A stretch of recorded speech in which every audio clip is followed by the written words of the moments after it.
This is the I Can Do Anything podcast. My name is Colin, and I'm joined today in studio by Brandy Dawson. Say hello, Brandy. I'm by myself. I'm watching the Heat and the Bucks game. There is about a minute left in the third quarter, and I was supposed to have a special guest on the podcast today, Mr. Bevan Dockenberg, but last minute he backed out on me because he's going shopping with his girlfriend. They're going to Portland this weekend, and he's got to go shopping. First of all, what a horrible time to go to Portland. I don't know why you'd want to go to Portland right now. But second of all, to just bail on your friend. I mean, I bailed on him last week. So I haven't recorded in about a week and a half after saying that I was going to record twice a week. And Ben and I were going to record last Wednesday and didn't because that's when the protests happened. So I just didn't really feel like talking about basketball. It didn't seem like a great time to be talking about the X's and O's about the games going on when even the players didn't want to be playing the games. So I'll start by talking, I guess, about what's going on right now and then maybe work my way backwards. As I watch this Bucks and Heat game, the Heat look really good. I didn't watch a ton of Heat games through the regular season, but I'm really not all that high on Milwaukee. I'm not sure that they've got what it takes as a playoff team to make a deep run. I wouldn't be surprised if the Heat won this series. They're up by 6. This is the last possession of the third quarter. Obviously, with a full quarter, even with like 2 minutes, 6 points is nothing in the NBA. But the Heat have kind of controlled this whole game for the most part. They've led the majority of the game. Antetokounmpo hasn't looked great in this game. I've been doing other things. So I've been kind of just half paying attention the majority of this game thus far. But the Heat are impressive. This has been a scrappy game. It's been sort of ugly in a lot of ways. So Giannis has 16 points right now. Damn it, the graphic went away. Yeah, I don't know. I'm excited about the potential for the Heat. If the Heat make it out of this Bucks series, I don't see why they wouldn't be able to beat the Celtics or the Raptors. And that kind of excites me. That's kind of like a team that not a lot of people would have expected. I know that I feel like Charles Barkley, before he even said anything about the Blazers potentially beating the Lakers, and that series is now over, I do want to get to the ins and outs and the logistics of how that series wrapped up. But I think Barkley early on, I don't know who it was. I saw somebody say that they were predicting that the Heat come out of the East. And it's just kind of one of those things that it's a fun like prediction to make, because if you're right, you look like a genius, and if you're wrong, nobody really. It's just like, oh, he was just trying to say something outlandish. But it really, like, this is obviously really early to say, being in the middle of a second game, but I like the Heat's odds at coming out of the East. Toronto looks like they might get swept against the Celtics, now down 2-0 to the Celtics, or 0-2 to the Celtics. I haven't watched either of those games because I'm not that intrigued by that series. I don't like the Raptors. I can't stand Kyle Lowry. I really am not that interested in Jason Tatum's game.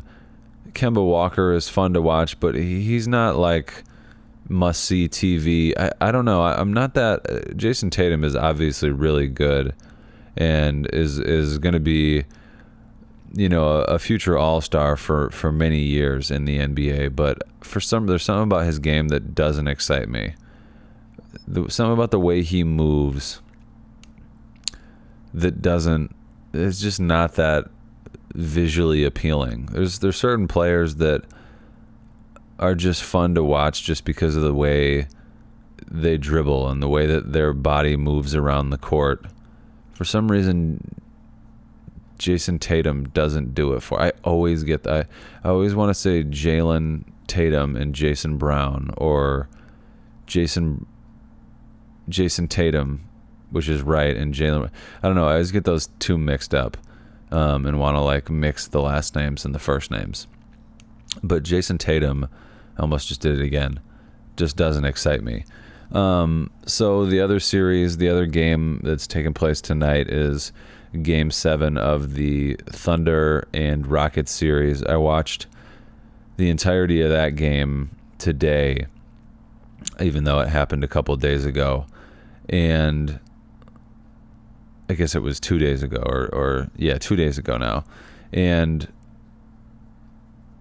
I don't know. It's just a great. It's a great. I love watching the Rockets implode.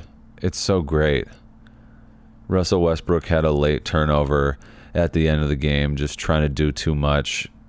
Their last like 3 or 4 possessions just weren't very good. As much as I don't like James Harden, he probably should have had the ball on those last possessions and didn't. The Russell Westbrook turnover stands out, obviously, because it was just very traditional Russell Westbrook. He was just going too fast and kind of like jumped in the air and made a pass that sailed out of bounds. And then I thought really it just all makes a lot of sense. And then the next possession, he fouls, and he had to foul, but it was just like the way that he fouled, it was like kind of aggressive, and you could tell it was like an anger foul because he was pissed at himself for turning the ball over. And just because it's against Chris Paul, after he essentially replaced Chris Paul, and after the Rockets got rid of Chris Paul, it just makes it that much cooler and more exciting to watch. Chris Paul was great in that game.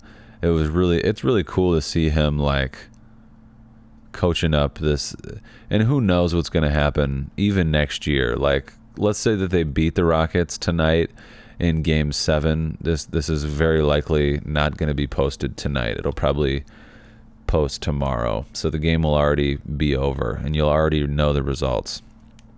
But let's say that they beat the Rockets tonight and they advance to the next round. As a LeBron/Laker fan, it doesn't really matter.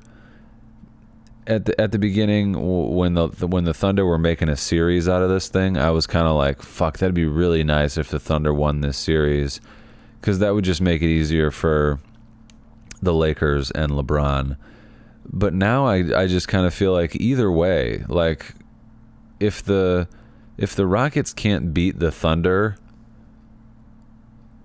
or are having this much trouble with the Thunder, then I'm not worried about them against the Lakers. And I know the NBA is a league of matchups, but yeah, I'm not worried about either team. Like, the Thunder aren't going to beat the Lakers in a 7-game series. It's just not going to happen. They don't have the firepower to beat LeBron and Anthony Davis, and that's what the NBA is all about. That's what we saw in the Jazz Nuggets series. The Denver Nuggets' second best player was better than the Jazz' second best player. And that's usually what it comes down to. It comes down to either the second or third best player. The two best players on each team cancel each other out. Donovan Mitchell and Jamal Murray were clearly the two best players on their teams in that series. And Jokic was better than Gobert. And you could make the argument that Jokic, especially throughout the regular season, is probably the Nuggets' best player. Jamal Murray had an amazing series, but Jokic is probably their best player. But regardless, you get the point. And for the Thunder, I mean, there's just no way. Like, I don't even know who the Thunder's second best player is. It's probably Shai Gilgeous-Alexander. And he's great, and he's going to have a great career.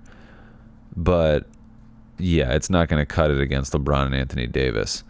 And I still hear a lot of talk about the Laker bench and how it's not going to be enough and how people are worried about it. And I think maybe the Blazers series might have eliminated some of that, but I still think the Lakers have a really great bench. I've been saying it the whole season, and yeah, I don't know. Until they prove otherwise, I think the bench is gonna be just fine. And if the Rockets win the series tonight against the Thunder, James Harden is their best player, and I don't think he's better than LeBron or Anthony Davis. Take your pick. Whether Anthony Davis or LeBron is it's really like you could just like they're the first and second, regardless of who is who. And Russell Westbrook isn't better than Anthony Davis or LeBron James. I mean, Harden and Westbrook are both better than any of the Lakers' third options, because they really don't have at this point an established third scorer. They kind of get scoring wherever it comes from, and that may be a problem down the stretch when they inevitably, or it's seemingly inevitably, end up playing the Clippers. So the Nuggets advanced last night in a really great game against the Jazz, and that's what I was excited to talk to Ben about. He's a big Jazz fan. He's really high on Rudy Gobert, and we were discussing the advanced analytics, and he thinks that Rudy Gobert is the Jazz best player. I don't know. I mean, he's certainly better defensively than Donovan Mitchell is. He's one of the better defenders in the league. I just don't know. I just think he's a complete liability on offense. He's essentially a screener and a roller, and they don't call any offense for him in the post. He just catches lobs and gets offensive rebounds, and he does that pretty effectively. But I don't know. I find it hard to in such an offensive driven league. I think it's hard to call Rudy Gobert, who is just not an offensive player in any way, shape, or form, the best player on a team. Like if that's your best player, then that's why you're eliminated in the first round. I mean, that's kind of the bottom line. I think Donovan Mitchell is their best player, and even as Rudy Gobert as a second best player is just not good enough. Like Rudy Gobert, he needs to be like your fourth best player probably I think that if Rudy Gobert were to be on a championship team, he would serve a JaVale McGee role. He is JaVale McGee essentially. Like I don't see why Rudy Gobert is any better defensively than JaVale McGee. He doesn't do anything more offensively except just set more screens because they run more pick and rolls in their offense. There was I think the play-by-play guy in their game last night said that the Jazz run the most screen and rolls or the most pick and rolls in the NBA, or maybe it's been since the bubble started. I think it was this entire season, and that's really all he does more offensively than JaVale McGee. He just sets more screens. But other than that, he's JaVale McGee, and that's what he would have to be on a championship team. He would have to be just a center that gave you a solid 22 minutes. He can't be your starter and potentially what you're calling your best player. The Jazz have a great team, and they certainly missed Bogdanovich in the playoffs and in the bubble. They'll have a great season again next year. Donovan Mitchell will have another year of maturity under his belt. So they'll have another, I don't know, who knows if they'll actually make a run in the playoffs. They're going to need to put together, they're going to need to add another piece. And I don't know where, maybe that piece is, like I said, Bogdanovic, who was out with an injury. Maybe he adds just enough scoring to get them over the hump to win a first round series. I know they've won first round series in the past, but maybe he gets them to the Western Conference Finals next year. But that being said, Denver looked pretty damn good. Denver's only going to get better. Jamal Murray's only going to get another year better, the same way Donovan Mitchell will. Jokic is extremely, extremely underrated. That guy is so good at basketball. He's so slow, but he really is just like a big point guard. They talked about how he is like a self-proclaimed fat guy that's always had a point guard trying to get out of him. And he is just an all-around really good player. He is such a good passer. He's so methodical, and you can just he really just lets the game come to him, and he's a good shooter from the perimeter. I mean, if Rudy Gobert could shoot even a little bit, like if he was at all a threat to shoot from outside of 15, like even just 15 feet, then I might start considering him. I don't know what the analytics say, and I wish that Ben was here to tell me what they said, or I wish I gave a fuck enough to actually look them up. But I'm just not very high on Rudy Gobert. It'll be interesting to see what happens next season with the Jazz. But in the meantime, this season is pretty exciting too. You know, so I want to talk about that Lakers-Blazers series, going back to Game 3, which was on, let's see, what was that? August 22nd. So in that game, it seemed like Damian Lillard, Damian Lillard played well. So this was the game right after the finger injury. And it didn't seem like that finger injury really made too much of a difference. He shot the ball pretty well. The Lakers at half, it was like a close game at half, and the Lakers shot the ball horribly from the free throw line in the first half. LeBron finished with 38 points, 12 rebounds, and 8 assists, shot 61% from the field and 50% from 3-point, 4 of 8 from 3. Anthony Davis finished with 29. Damian Lillard in that game finished with 34, shot 40% from the field, 8 of 20, 92.9% from the free throw line, and 5 of 11, 45.5% from 3. So yeah, the finger wasn't a factor. Like I thought that, he had 34 points. Did I say that? 34 points? I don't know if I was reading McCollum's stats or Lillard's, but Lillard had 34. McCollum had 28. They both shot the ball pretty well from the field and from 3 overall. And that was kind of like, I thought that he just wouldn't play all that well with the finger and the Lakers would run away with it. But it was a good game, and both stars on both teams played well, and the Lakers were just better. And then in the next game, they finished them out, I believe. That was the next game, Game 4. I can't remember. Let me pull up the boxer. I can't remember if Lillard missed this game too or not. No, he played and didn't play well. 11 points, 3 of 9 from the field, 33.3% from the field, 50%, 1 of 2 from 3. McCollum had 18. They actually had 8 8 players in double figures. Carmelo finished with 16.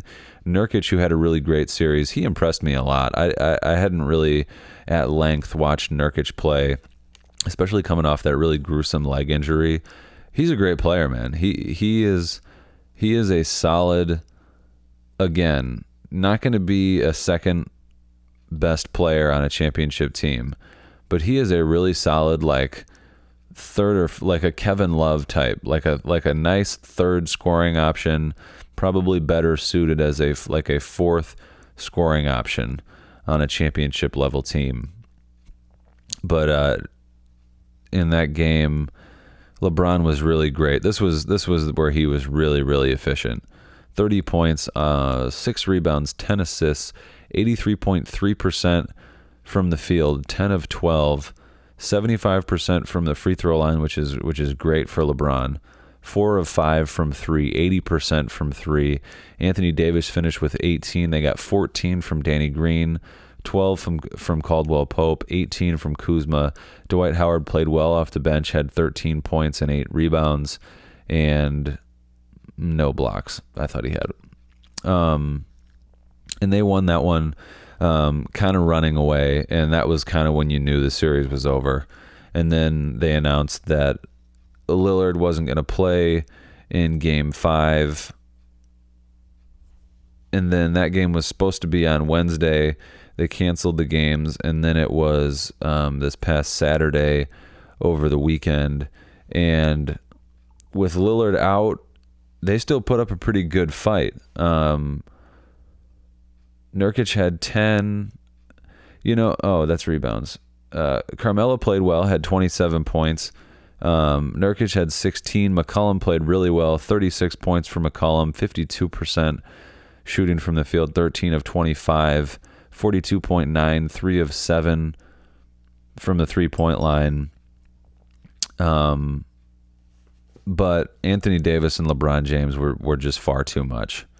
LeBron had 36, 10 and 10, shot 73.7% from the field, 14 of 19, 57.1% from 3, 4 of 7, 43 points for Anthony Davis, 9 rebounds, 4 assists, shot 77.8% from the field, 14 of 18.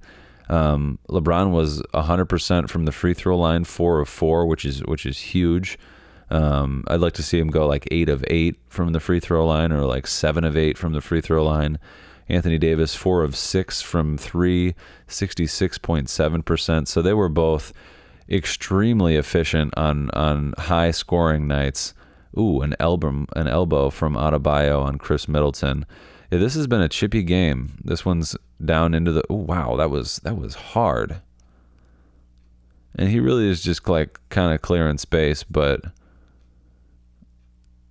I'm glad that Chris Middleton, Bam Adebayo, reached down to offer to help him up, and most of the time guys will get chippier and not take the help up, but he did.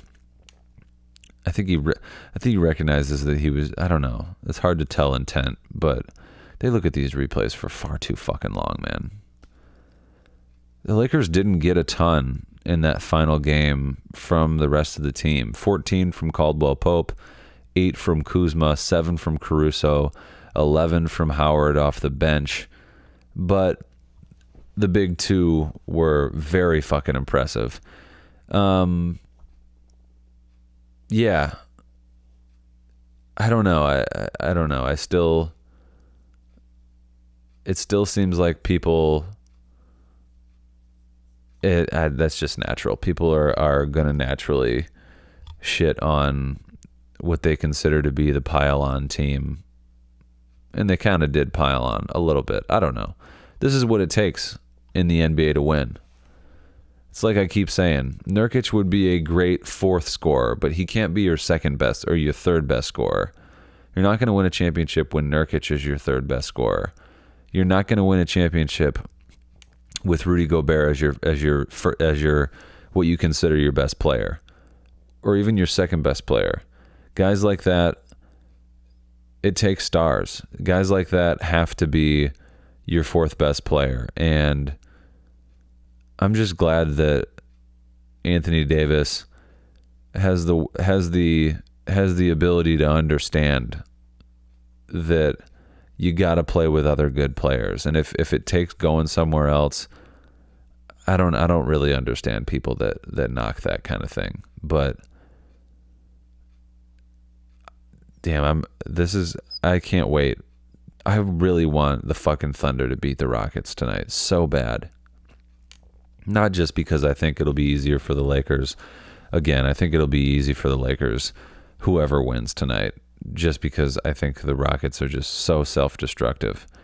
But I would love to see Chris Paul beat the Rockets and watch Harden and Westbrook just fall apart and exit the first round, especially for Westbrook to lose to the Thunder, the team that he left after it just would show that Russell Westbrook fucking sucks and he just doesn't equal winning. He says, yeah, I need to leave because this team isn't worthy of me. We don't have any good players anymore. And then Chris Paul comes and basically switches spots with him and says, look what I can do. Oh my God, it would be so great. So I'm just gonna keep rolling through the duration of this game and maybe experiment in the last 5 minutes a little bit with kind of running through the little bit of commentary on the last 5 minutes of this game. Chris Middleton just got called for an offensive foul on Jay Crowder with 5:06 to go. And of course, they're going to show the replay here. And yeah, there was a little bit of a push. How many replays are they going to show? Are they just going to go the other way? These guys act all the time like they didn't do anything wrong. Like there was nothing. Dude, you pushed him. Wow, they only showed the replay once and then they're just going to play? That is impressive. They go to the replay. So there was a game, I don't remember which game I was watching. You know what I didn't talk about is the end of the Clippers and Mavs series. I think that shot from Luka was the day after the last time I recorded, or maybe the same day that I recorded. That buzzer beater was what showed me that it's still exciting. Even without fans, like that was so awesome. It's still like you could still hear the crowd noise, and the call from Mike Breen was great. And we were watching that while we were eating dinner, and we were both up out of our seats and both like screamed as the ball went in. I mean, it was so cool. And they showed afterwards, like past, I think it was maybe the next day, I saw them showing the last time that the Mavs had a buzzer beater to win a game in the playoffs was Vince Carter, a corner three. I don't remember who it was against, but they showed that clip, and there were fans, obviously. And wow, it was a lot fucking better with fans, obviously. Like the atmosphere that, seeing all the fans wearing all the same colors, and going out to a wide shot when they hit a big shot like that, it's obviously so much better. But that shot really showed that like the NBA can still be really exciting even without fans. That was such a cool moment for a guy that is going to be so fucking good in this league. Like he already had such a great series and unfortunately ran into the Clippers in the first round. My prediction for next season is that they get a better seeding, and maybe so if the Clippers were the 2 seed, then they were the 7 seed. My guess is they maybe get like a 4, a 5, even maybe a 6 seed, and maybe don't play somebody that's contending for a championship, and play somebody like the Rockets and get a. I mean, that would be who knows whether or not the Rockets blow this thing up, and this offseason could be interesting. I don't know what Harden's situation is. Look, I'm already considering that the Rockets are going to lose tonight. I'm just going to go with it. I'm just rolling with it that the Rockets lost, and you're listening to this after the game's already happened anyways. So I'm just assuming the Rockets lost. it'll be interesting to see what happens with them in the offseason. Do they blow the whole thing up? If not, it would be a perfect scenario for Luka to get an easy first round win against the incompetent Houston Rockets and the James Harden led incompetent Houston Rockets.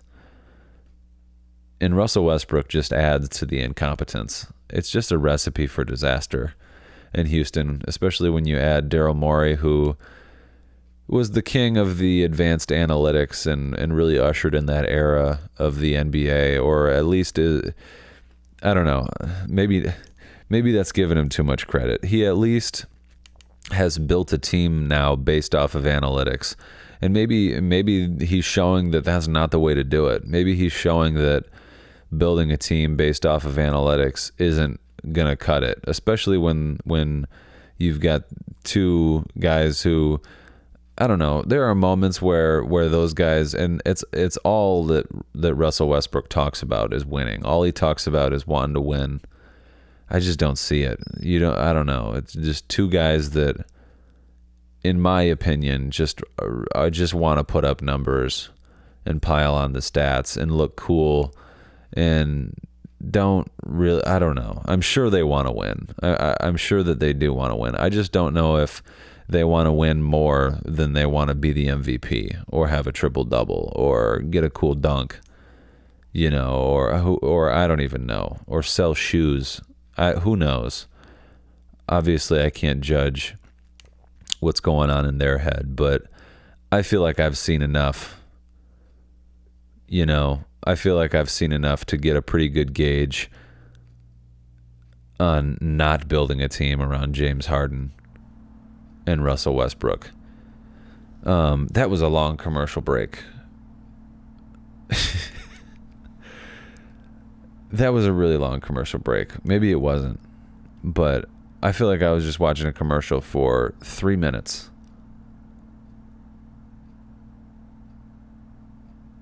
Is anybody else not really like watching Antetokounmpo? I was watching game 1 of this series the other day, and I don't know who's calling this game now. I assume it's probably the same guys that were calling it before, but the play-by-play analyst was saying, he was just, I don't know, I find myself a little bit split. He was trying so hard to pronounce Antetokounmpo's name and have it sound like how it would be pronounced natively. Like he was pronouncing his first and last name so hard. Like it just sounded like he was trying so fucking hard to make it sound exactly like someone who's from where Giannis is from would say it. Or maybe he asked him, hey, how do I pronounce your name? And he said it that way. And if that's the case, then there's some merit to that too. You want to at least give it a try.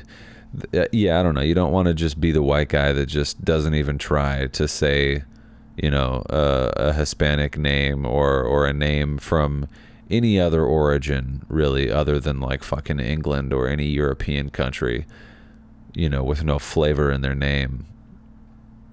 So that's probably what it was. I'm assuming that Giannis was like, this is how you say my name, and he said it over and over, and I don't even want to do it. It made me cringe so bad. I don't even know how to pronounce it the right way. Like the way that he was saying it, I can't even say it. Like I'm trying to say it in my head, and as I try to say it out loud, it's just not coming out.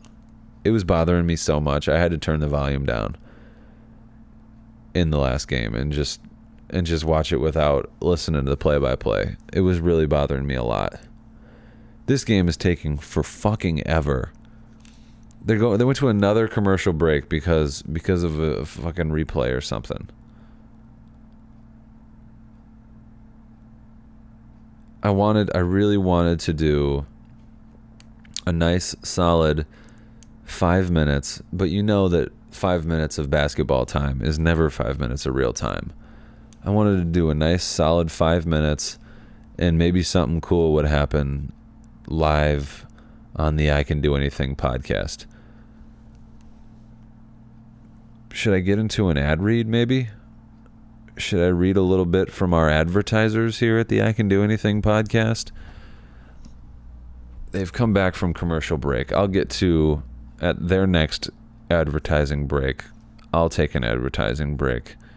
Hopefully now with 3 minutes and 24, 23, 22, 21, if you want to sync it up, 19, 18, 17.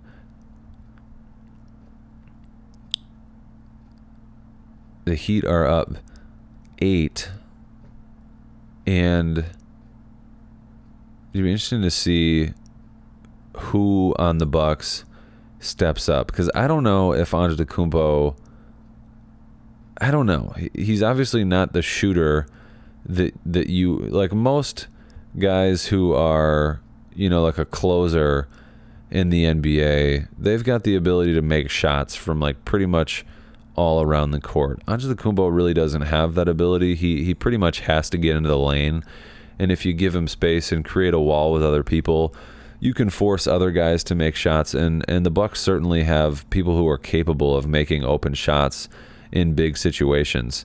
Wow, they called an offensive foul on Dragic. That's a little ticky-tacky. He might have pushed off a little bit with the off arm, but this is the final 3 minutes of a second round playoff game. Did he push off? Yeah, he pushed off. I'll give you that one. Yeah, he pushed off a little bit.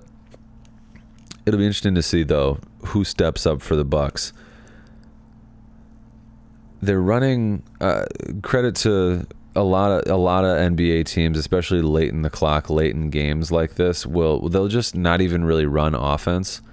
The Bucks are actually running offense. Are you coming out here to watch the final 2 minutes of this game? Yes. Were you watching it in there this whole time? Yes. So what you're telling me is that you could have been out here doing this podcast with me the whole time? I was watching TikToks. You're watching TikToks. Have you been paying attention, or just paying attention to the TikToks? The second one. Have you seen anything good? No. Nothing? I saw Tyler Hero make a shot earlier, probably. But that wasn't on TikTok. Yes, it was. Oh, it was? Oh. Tyler Hero's played good in this game. Yes, I know. That's all I've been watching. You know, doing great, playing great out there. Yes.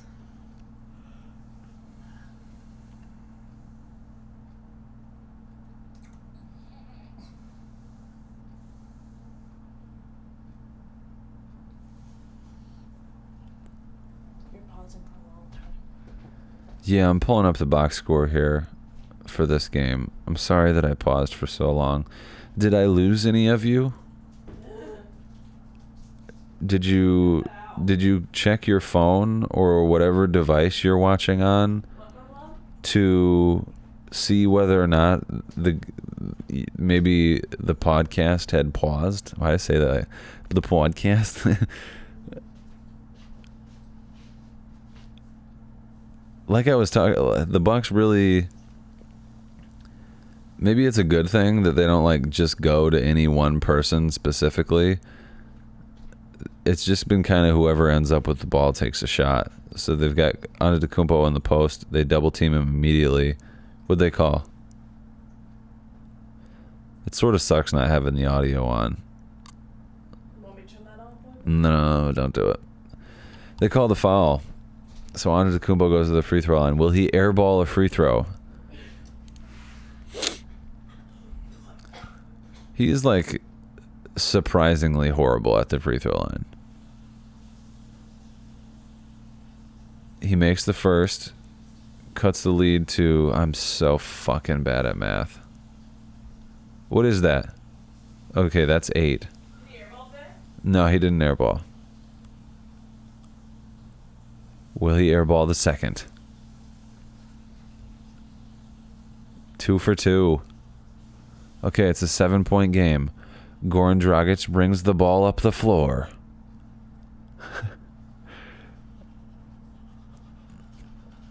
Crowder dumps it into the post for Adebayo. They've got some action off the ball. Adebayo doesn't want to score. Hands off to Hero. Shot fake. A little 2-point jumper from the corner is no good. Rebounded by Bledsoe. Antetokounmpo into the front court. Crosses over. A little Euro step. Fouled and one. Can he airball a free throw? So Antetokounmpo cuts it to 5, 111 to 106, and heads to the line. He got bumped there. Maybe they could have called a foul early on. There was actually more of a foul out top than there was when he went to the basket. They did a pretty good job of just keeping their hand. Oh, he got fouled on the arm by Adebayo. And of course, Adebayo doesn't think he fouled him. And he makes 3 free throws in a row. Well, just one there, but including the last 2. So now it's a 4-point game, 111 to 107 with 114, 13, 12, 11, 10, 9, 8. They isolate Butler on the top. What's his name has done a really good job on Butler for the most part. They asked Antetokounmpo at the end of game 1 in a press conference whether or not he should have been guarding Butler throughout the end of that first game where Butler played really well. And there was some merit to that question. He asked, why would you ask that question? But there is some, you're the defensive player of the year. You probably should be guarding the best player on the floor. But I do understand that he's just doing what his coach told him to do. But at the same time, you think Jordan would have done what his coach told him to do? Jordan would have said, nah, I'm guarding that guy. Would he have not?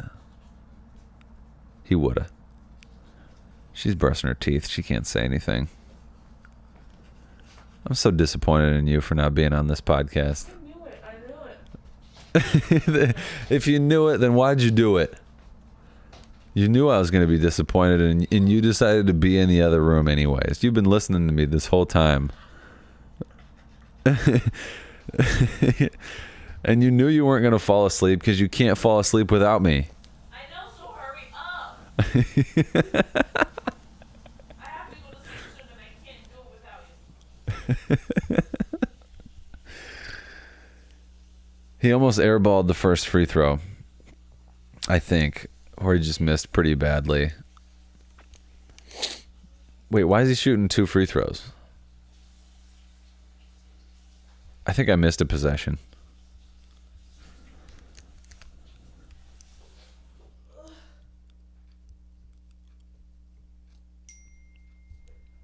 Stop texting me. Kev Dog keeps texting me. What's up, brother? I know you're not listening, but hey, anyways. Okay, 40 seconds left. The Heat are up now 6 after Adebayo, while I was talking the last possession, hit a pull-up 2 from the elbow. Crowder from the corner, no good.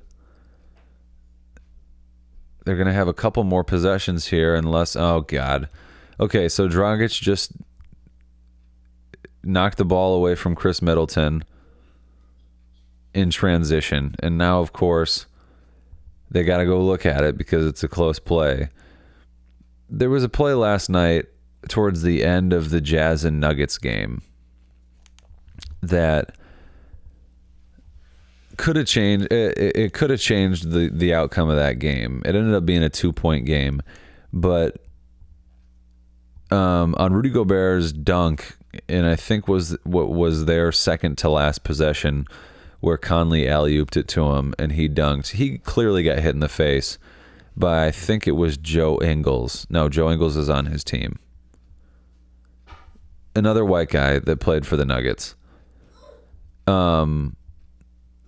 He clearly got hit in the face, and the NBA talks so much about getting the call right, and they spend so much time going over replays, especially in the last 2 minutes, to make sure they get the call right.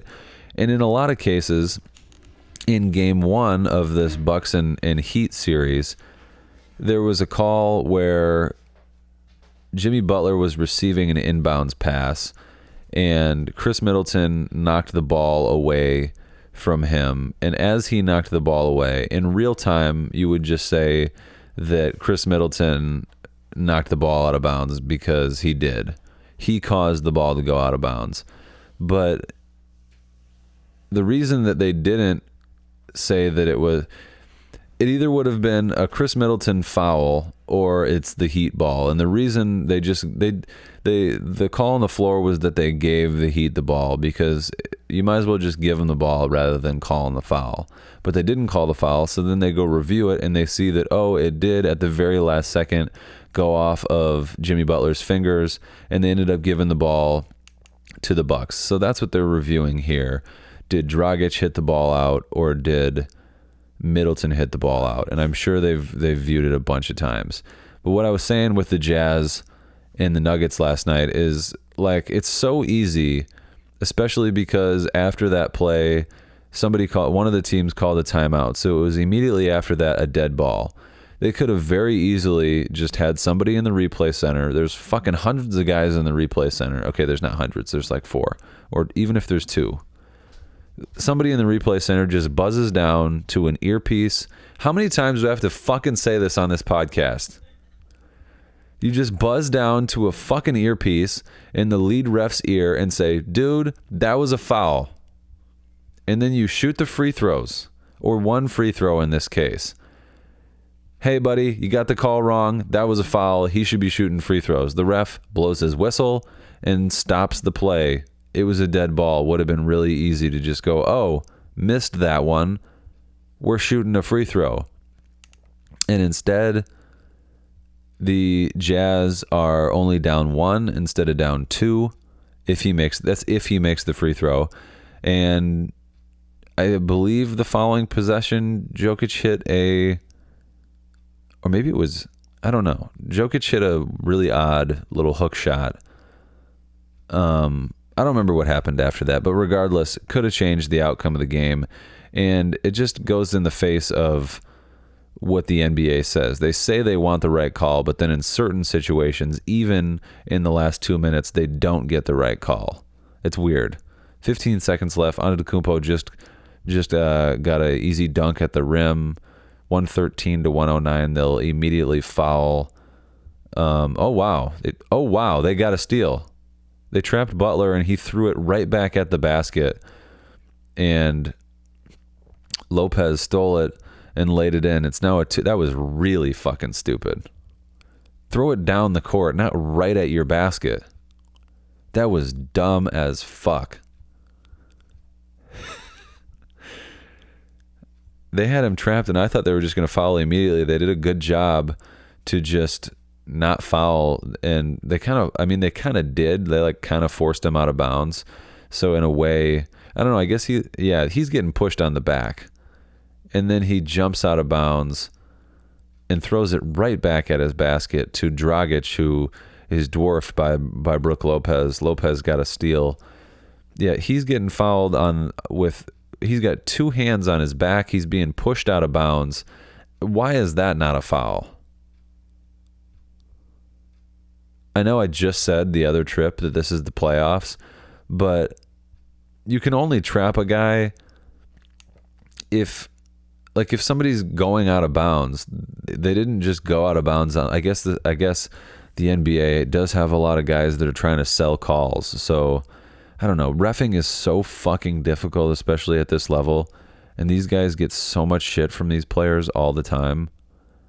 And I give the replay people a lot of shit. But it really is kind of about perspective. Like, there's so many ways to look at whether or not, like, is the play, especially with what James Harden has introduced into the league, the manipulation of the refs and just like going where a foul will be called. Like, James Harden just goes into people's arms and then it's a foul because he hit their arms, but really he creates the contact. Okay, so Jimmy Butler that time got fouled with very little time coming off the clock. And they're going to go to the replay probably. Good Lord.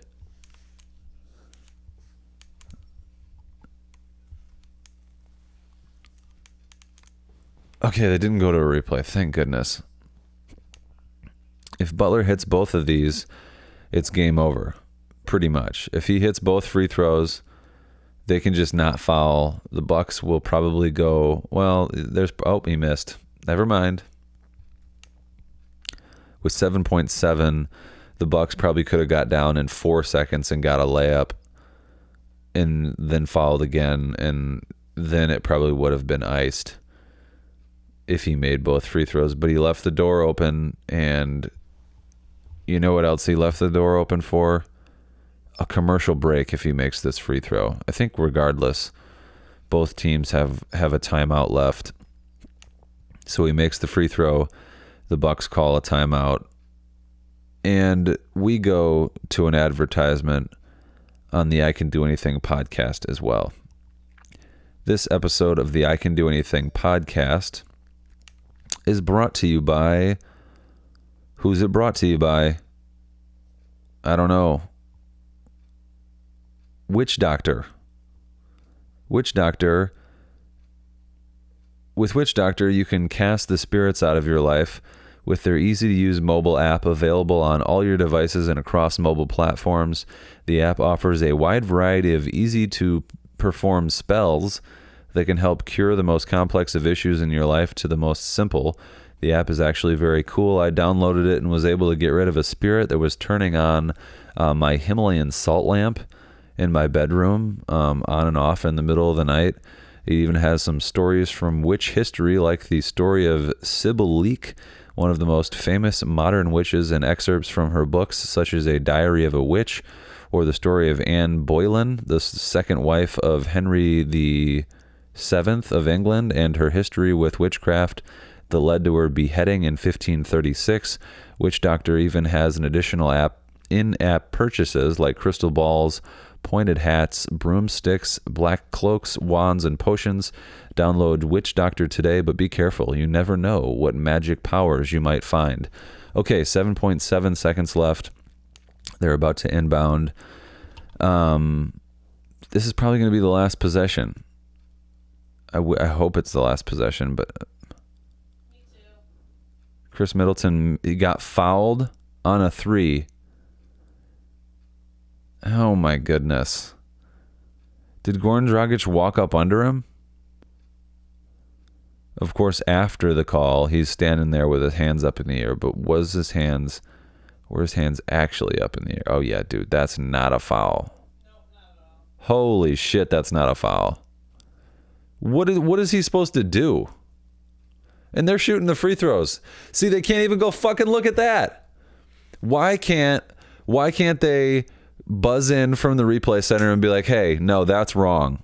Dude, you got the call wrong. That's not a fucking foul. Did he miss the first free throw? In what way is that a foul? What else is he supposed to do? He walks right up to him as he's collecting and puts his hands straight up in the air. So he missed the first free throw. So, oh, no, he didn't. Okay, well, what am I thinking? Okay, so it's time. This is going to go to fucking overtime. And that means I got to take this podcast into overtime too. Right? I mean, it wouldn't make any sense for me to leave you at the end of regulation, would it? Yes. You think it would? Yeah. If this goes into overtime, are you joining me? I think you should come to bed. Jesus, you sound like a basic bitch right now. I need you in bed.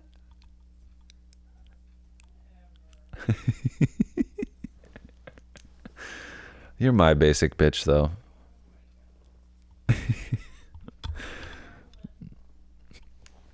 This podcast is also brought to you by Slump. This portion of the show, brought to you by Slump, Dave Jarzina's debut novel, is the tale of a 13-year-old named Mitchie Evers. He's at odds with every single person in his life. His friends, even old reliable best buddy Sammy, no longer seem to appreciate Mitchie's sparkling wit. His parents are so busy gushing over his perfect older brother that they don't have time for Mitchie. One by one, he alienates his best friend, family, teachers, and former soccer coach with his bullheadedness and his inappropriate and ill-timed sense of humor. With his penchant for hurting and insulting people, Mitchie makes a convincing jerk. He knows that he's a little too young to be in a serious slump, but what can he do about it? Purchase the book that countless readers recommend anywhere you buy books, whether it be Barnes & Noble, Amazon, Audible, Apple Books, Google Play, and more. Okay, the inbound with 4.3 goes to Jimmy Butler. He isolates in the corner. Step back is no good, and we're going to overtime. They got fucking screwed. Enjoy overtime, ladies and gentlemen. This has been the I Can Do Anything podcast. The fucking Heat got rigged. They got Wait. What happened? Are we going? Did they call a foul? I don't have any sound on, and Antetokounmpo looks upset. Did they call a foul? There's a little bit of hand check before the step back. If the first one was a foul, then that's a foul. Oh yeah, they did call a foul. Yeah, if Goran Dragic walking up a little bit is a foul, then that's definitely a foul. I mean, that's after the release, so that doesn't affect his shot. Like, the ball is out. And then he does come up underneath him, and he does make contact as he's falling. If the first one's a foul, then that's a foul. And the NBA preaches consistency all the fucking time. And I think the first one wasn't a foul. But if the first one is a foul, then that's got to be. And of course, they're going to go review it a bunch. Why don't these pussy ass refs just fucking make a call and stand by it? I was 2 seconds ago, I was just saying that these guys have a really hard job, and they do, but they rely way too much on the replay center. They need to offer me a job. I need to be in charge of the replay center.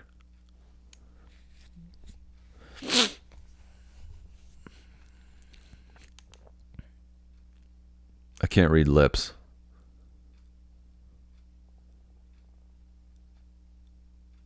Are we shooting 2 free throws? How much time are you putting back on the clock? They're going to put like a whole second. I hope they better put no time back on the clock and just send Jimmy Butler out there by himself to shoot free throws. And will they make him shoot 2 free throws? Even if he makes the first and the game's over? Yeah, it looks like they're not going to put any time back on the clock. And Jimmy Butler's just going to go out there and shoot free throws by himself. Oh, this is great. You got to do something to get in his head. You got to do something to fuck with him.